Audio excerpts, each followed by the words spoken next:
തിരുവനന്തപുരം നേമത്ത് കടയുടമയുടെ മർദ്ദനത്തെ തുടർന്ന് യുവാവ് മരിച്ചതായി പരാതി. ശാന്തിവിള സ്വദേശി രാജേന്ദ്രനാണ് ചികിത്സയിലിരിക്കെ മരിച്ചത്. ശുചിമുറിയിൽ ഒളിഞ്ഞു നോക്കിയെന്നാരോപിച്ച് ശാന്തിവിള ജംഗ്ഷനിൽ പ്രവർത്തിക്കുന്ന സ്വകാര്യ സ്ഥാപനമുടമ മർദ്ദിച്ചതാണ് മരണകാരണമെന്നാണ് ബന്ധുക്കളുടെ പരാതി. നേമം പോലീസ് അസ്വാഭാവിക മരണത്തിന് കേസെടുത്തു. ഡിസംബർ 27-നാണ് തിരുവനന്തപുരം ശാന്തിവിളയിൽ ശുചിമുറിയിൽ ഒളിഞ്ഞു നോക്കിയെന്നാരോപിച്ച രാജേന്ദ്രന് മർദ്ദനമേറ്റത്. ശാന്തിവിള ജംഗ്ഷനിൽ അക്ഷയ സെന്റർ നടത്തുന്ന ബിജുവാണ് മർദ്ദിച്ചതെന്നാണ് പരാതി. മർദ്ദനമേറ്റ രാജേന്ദ്രൻ ഈ മാസം 29-ന് റോഡിൽ തളർന്നു വീഴുകയായിരുന്നു.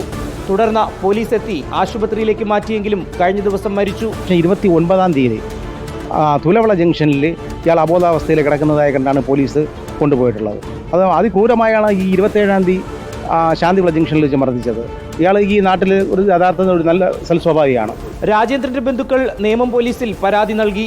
സംഭവത്തിൽ കൃത്യമായ അന്വേഷണം നടത്തണമെന്നാണ് ബന്ധുക്കളുടെ ആവശ്യം. അറിഞ്ഞത് പോലീസ് കൊണ്ടുപോയെന്ന് പറഞ്ഞു. റോഡിലായിരുന്നു.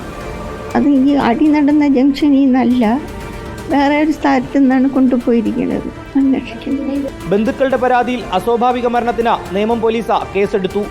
റിപ്പോർട്ടർ, തിരുവനന്തപുരം.